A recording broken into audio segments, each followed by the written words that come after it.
Hello, welcome to Harry's Horror Books. Today is January 7th, 2026. It's the third anniversary of my mom passing away. So I'm making a video in her honor. I got my love of horror, my love of reading from my mom. When she passed away 3 years ago today, I was left all her books, and I was amazed at how many she still had, how many I've read, and how many she rescued from our house fire in 1987 it was.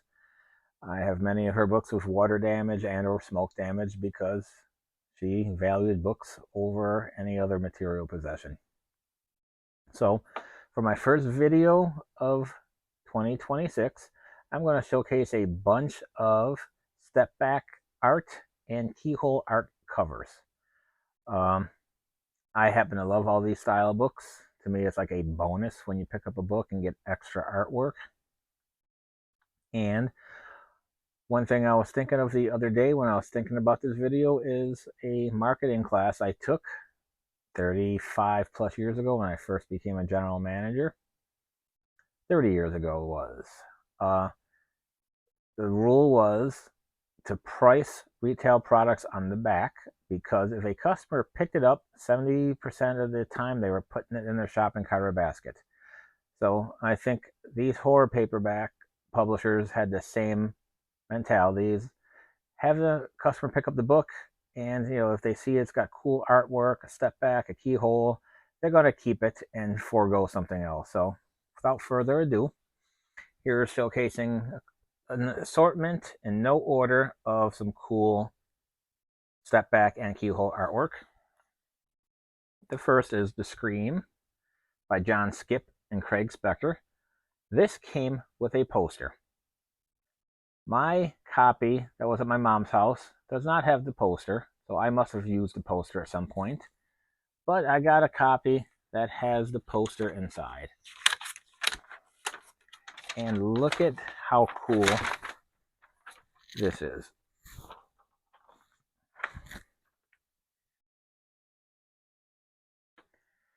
That's stunning. The book happens to be amazing, but even if the book sucked, this is worth picking up this book for. Again, that's worth framing. I wish I had another copy because I would frame this. And even on the fold, you got the author's names on it. Next, we have Chain Gang by Rex Miller. I happen to love all Rex Miller's books. I love this series. And if that doesn't sell you on Charles Bukowski, nothing will. Savage by Paul Borenstein. A pretty tame cover until you open it up. Got that little keyhole, and she lost something there. What did she lose? Oh, I think she lost her head. But I like these cool little keyholes too. It gives you a peek and you have no idea what you're in store for until you pick up the book and open it up. And she did lose her head. The funny thing is, I got this as a used bookstore. The person who owned this was Millie Joy, and my wife's name is Millie. That's a weird and cool coincidence. Evil by Thaddeus Carroll. Pretty thin book, but again, it has one of those cool keyhole step back covers. It pretty much mimics the inside and it mimics the outside, but it makes you pick up the book. And that's what these people wanted to do. Next, we have Bad Brains by Kathy Koja, whose birthday was yesterday. I read this new. I read all her books new in the early 90s to mid 90s when Dell was putting these out. Cool little glossy cover, but when you open it up, you get that rotten heart with a skeleton face. And her books are really good. She's an amazing author. Well worth looking for her stuff. Goat Dance by Douglas Clegg.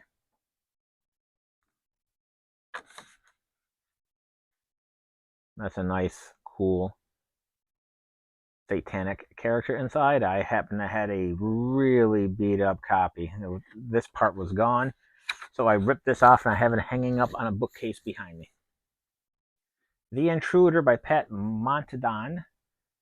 Now, this doesn't have a step back or a keyhole, but this is a piece of hard plastic, for lack of a better word. You could hear it scraping. That glows, and the character, when you move this, they move. Sorry, it's picking up the light in here, but that's what the cover is meant to do. But I just think that's a cool cover. John Coyne, Hobgoblin. You open up the keyhole and you got all that going on inside, which is definitely a hobgoblin, and who knows what else is going on there. Fred Chappelle, Dagon, or Dagon. You see you got the little opening there. When you open it up, I have no idea what you're in for, but it's, you know, his chest tattoo. T.E.D. Klein, The Ceremonies. Cool glossy cover. You open it up, it's quiet. Not gory or anything. It's quiet. This is, you know, one of my mom's copies. You can see it has some water damage. Yeah, 1984 came out, so this definitely survived the fire in our house. And it's a book my mom rescued.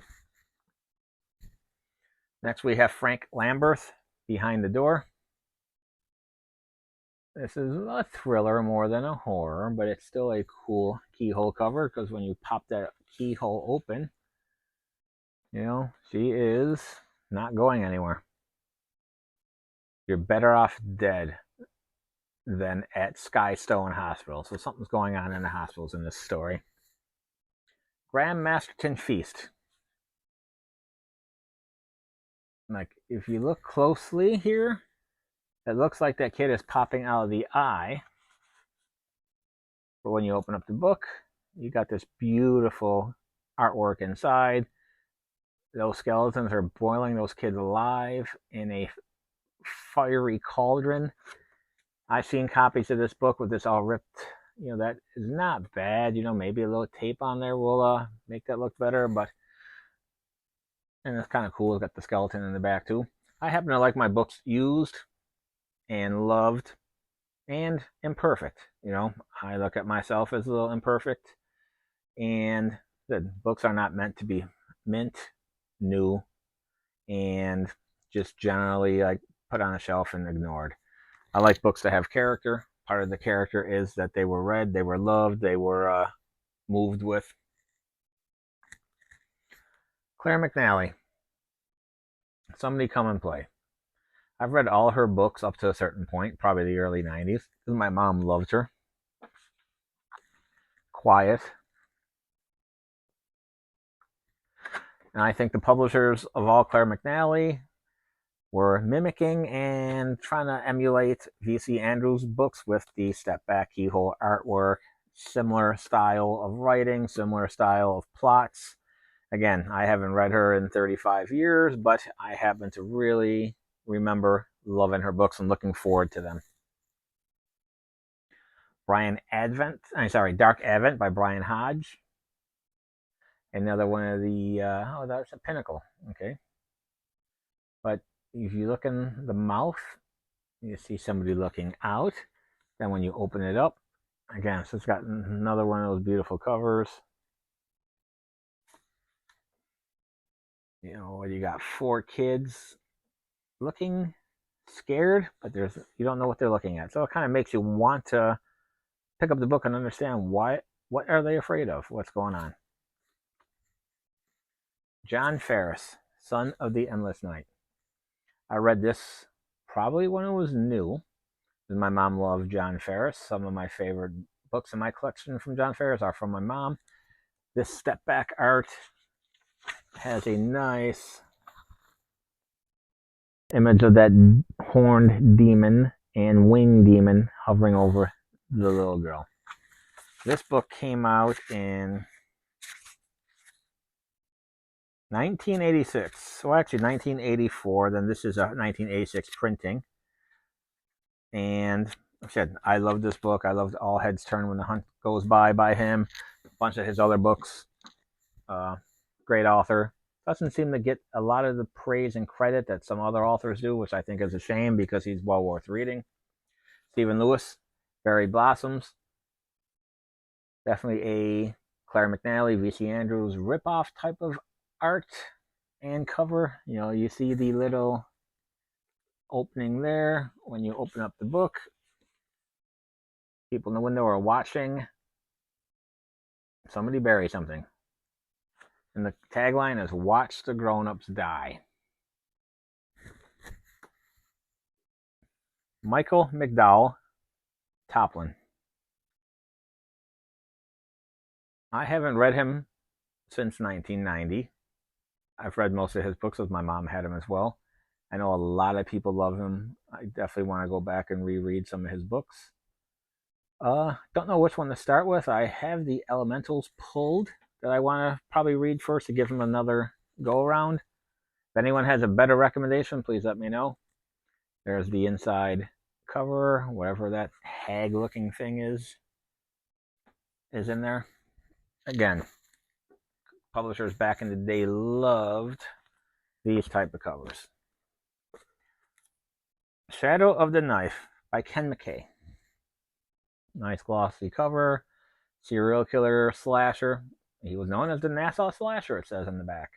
A bitter, perverted psychopath who picked his female victims with a surgeon's care and killed them with a butcher's savagery.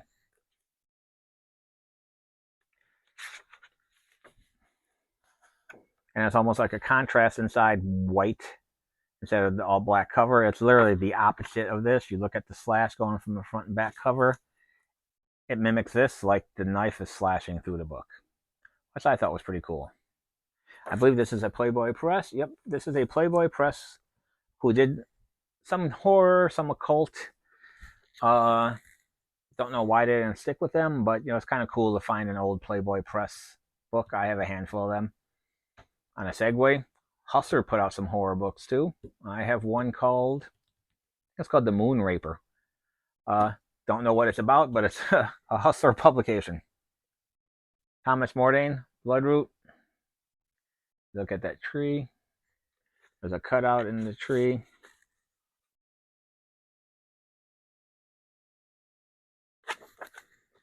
William K. Wells, Effigies.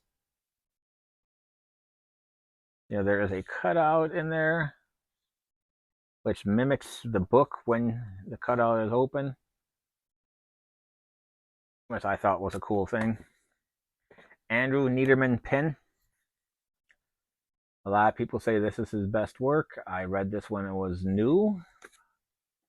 There's the step back art. What year did this come out? 1981. Yeah, so when I read this, I had to be like a 12, 13-year-old kid. Newer books sometimes got that step back artwork too. This is Trickster by Muriel Gray. Cool artwork. This has got to be mid-90s, I'm guessing. 95. You know, again, I thought it was rare to have some books for this era with that step back artwork, but I guess people are still trying to publish books that way. Judy Miller, Save the Last Dance for Me. I love this step back because it's just got a nice image inside. Whoever did this artwork here, you know, it's the girl is beautiful, the skeleton is beautiful. Let's see, does it list an artist in here? It does not. Again, this is another 1981 book. Don Davis and Jay Davis, Sins of the Flesh. Looks to be a gate on there, but when you open up the gate, you got this creature bursting out. Maybe it's a gate over a cellar door, but that's a cool cover. I have another one by the same authors that I believe is in a stack. We'll see another cool step back cover soon from them. Next, we have Amityville, The Evil Escapes by John G. Jones. One of, I think, 9 Amityville books that are out there. And when you open it up, you definitely see the evil escaping for sure. Aaron M. Ely, Totem. This is my mom's copy. My mom loved Native American folklore and Native American horror. And this is one of those. And when you open that up,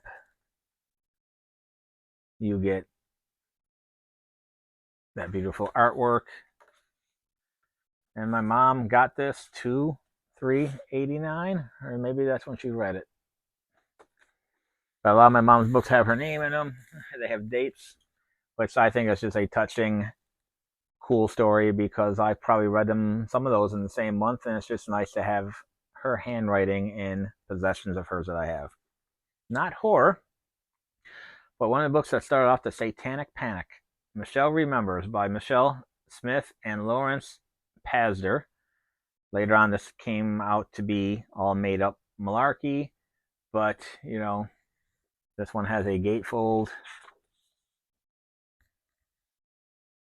Apparently, she remembered being abused in all kinds of ways. You know, they gave her, according to her, her parents gave her up to a cult of devil worshippers for the Feast of the Beast. It was a dreadful 3-month ritual. She was tortured, imprisoned, and used mostly evilly as an instrument to raise Satan himself. And they did raise Satan. She remembers the story 22 years later, so I guess when she was 27, but again, seemed to be debunked. But the whole satanic panic was real, and it caused a lot of problems for a lot of people because, you know, people are just ignorant and stupid when it comes to religion. T.M. Wright, The Playground.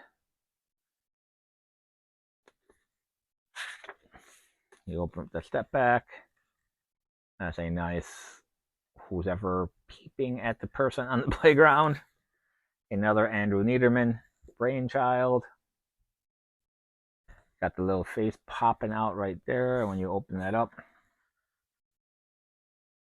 And that gives me a VC Andrews vibe, which is kind of funny because Andrew Niederman's ghost written most of her stuff since she's passed away. This came out in '81, so VC Andrews was still alive then, but, you know, it's a cool mimicking of her artwork, or the artwork used on her books. Mark Frost, The Six Messiahs. This is a mid-90s book, I would guess, too, but it's cool to see another book from the mid-90s or later showcasing the cool step-back art. Let's see what year this is. 1995. I read this new. I read the list of 7 new by him. I've read other books by him as well. Spook by Steve Vance. That cover itself is creepy. You can see how the light catches that color and gets that blue-green popping on that skeleton. It gets the orange rotten teeth going. And it's nothing cool inside, but it still is that gatefold. It made you pick it up and you want to read what's going on. This is a copy from my mom. Donald Bacon, The Midnight Hour. A cool, glowy cover. Definitely looks like a mask on there based on what it is, but when you open this up, I don't know, that's creepy, disturbing. Makes you just want to buy the book and read it. The side panel has that same image on there. And what do we got in here? A bunch of severed heads dripping blood. The Gilgul by Henry Hotcherman. A lot of people love this book. It seems to be hard to find and or pricey if you find it online. I happen to have a pretty decent copy. But the cool thing about this is, you got this little cutout right here. You flip that open, and that's what's underneath that wedding veil.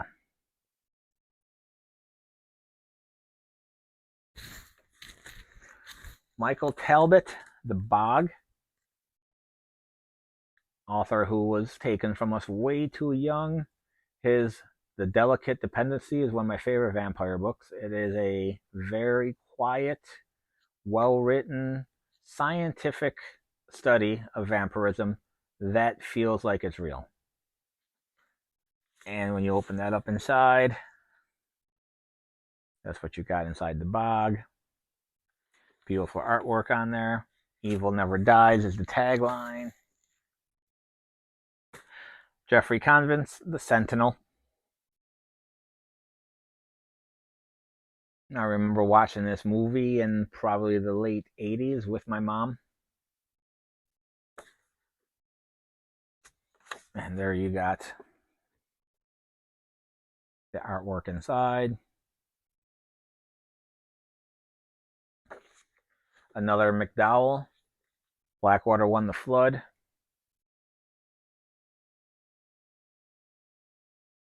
I got some of these from my mom. I know there's more books back home. I'm hoping that book 6 is there because that's the only one I don't have. Once I start these, I do want to read them all. But here we got the artwork inside. I like that red and I like the blackish gray. And, this copy is from my mom. You can see the water damage on it. Again, that's sentimental to me. Mark Olshacker, Einstein's Brain. Not really a horror book per se, but it does have this cool cover. You look inside that cutout there. You think you're peering into his brain, but it looks like you're peering into his thoughts with the clouds looking down on him. Don't know what all that means, but it is a cool cover. And again, somebody put the time and effort into making that cool. Barry Wood, The Tribe. I like that cool, creepy, dreamlike artwork in there. Gary Devin, Lost. When the light hits that, it definitely looks like a broken window, which is what it's supposed to be, but the light pops on it, just adds to the realism. And all it is just some kids looking scared on there, but again, it makes you want to look inside.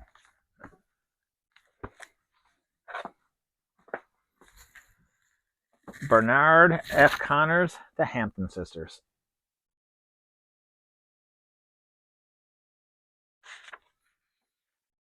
Again, there's a face coming out of the eyeball. I like eye horror. I like eye artwork. So I think this is pretty cool. And I can actually look through the cutout myself now and see my camera screen. Amityville Horror Part 2.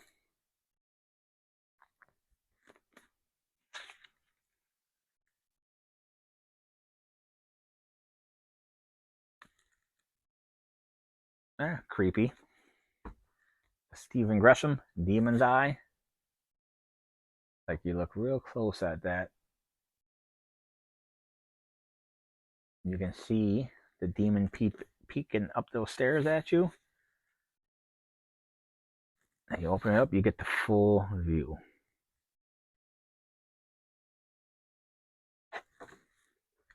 Another Graham Masterton, The Djinn. This is a copy from my mom as well. She loved Masterton, and I love Masterton. It's funny, a lot of my favorite authors were my mom's favorite authors.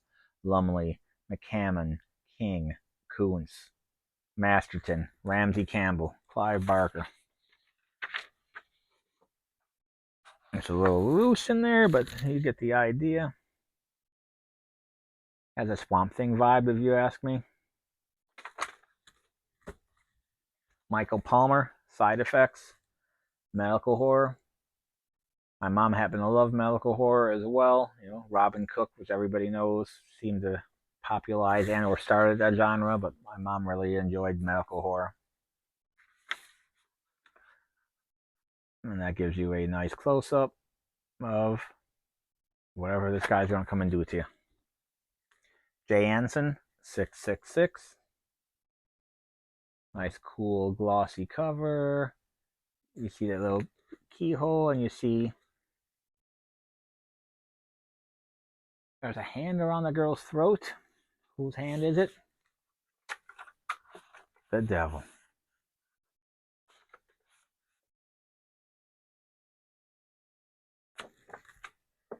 William Peter Blatty, Legion. I believe this is Exorcist 3. I could be wrong. Maybe it's Exorcist 2.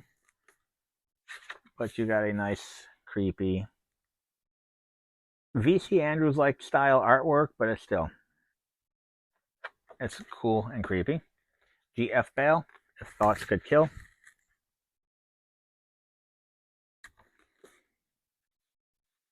Nice little doll and or a kid. Not sure which it is, but you know. A child's fear, a woman's terror. This time Sarah's fighting back. Does look like a doll, but who knows? Maybe the doll is possessed. And speaking of V.C. Andrews, If There Be Thorns. You got the little keyhole there. You open it up. You're definitely in a gothic Victorian era setting vibe with the art. Family secrets, family horror. Don't know what you would call these. They're not gothic horror, but it's definitely family horror. Another one that's not horror, George Stone Blizzard. For all my friends back in Buffalo, upstate New York, you know all about blizzards.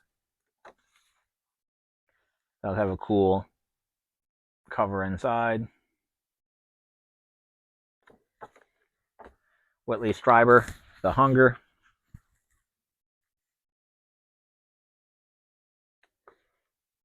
And you open up the little flap here. Pretty much similar artwork. The hair is different on the vampire here, or werewolf. And the guy's head is turned a different way. Brooks Stanwood, The Seventh Child.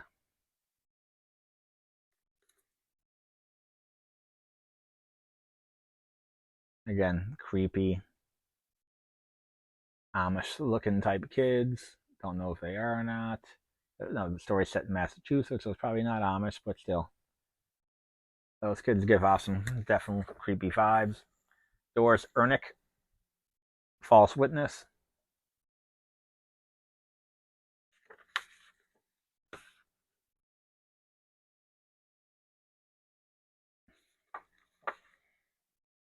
Yeah, bandages wrapped around her hand, and then there's a story in the bandages. Thomas Tryon, The Night of the Moonbow.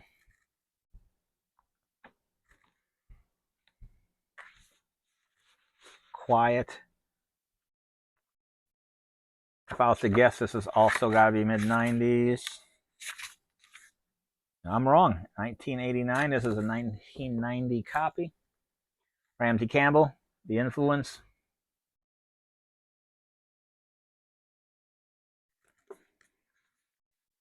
And that's a quiet, subdued cover art. Dan Simmons, Summer of Night. You go out the window, got the kids riding their bikes across from looks like a church. I wonder if this is like Dan Simmons' version of Stand By Me, maybe? Or copying that type of story. You know, not, or mimicking. D.A. Stern, Black Dawn, definitely a later one. And the cool thing about this is you don't have one, you have two. And this has got to be 2001 with a double gatefold. That's cool as hell. Harold Lee Friedman, The Crib.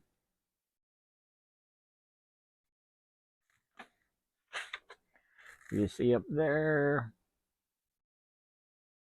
There's some eye holes cut up. Sorry about my light, but that's what's hiding behind there. Duffy Stein, The Owl's Fan Horror.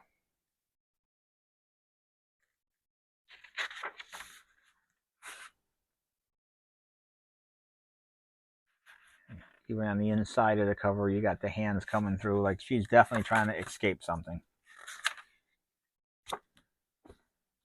John and Jay Davis and Don Davies, Bring On the Night. Another cool step back cover from them. When you open that,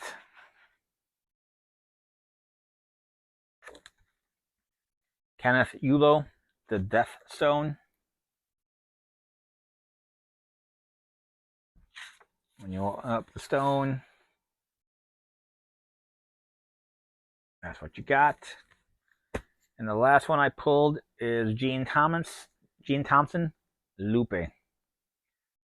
Something about the cover I've always liked. Don't know what the symbol is. Maybe that symbol draws me in, but you know, little creepy kid in his coffin. And that's it for the step back keyhole covers I pulled. I hope you enjoy this as much as I enjoy making it. I do love these covers. I know a lot of my friends like these covers, collect these style of covers. They're cool. They make the books not necessarily more valuable, but more interesting. They're centerpieces, they're conversation pieces, and most of them are actually great stories by great authors. Again, thank you for taking the time to watch my video. Please like and subscribe. Help me get more views. Share it on your social media if you can, or share it with your friends. And, you know, look forward to more content soon from me. I am thinking about doing some author showcases coming up soon. But if you have any suggestions in the comments, please let me know. And thank you very much for taking the time to watch, and have a great night.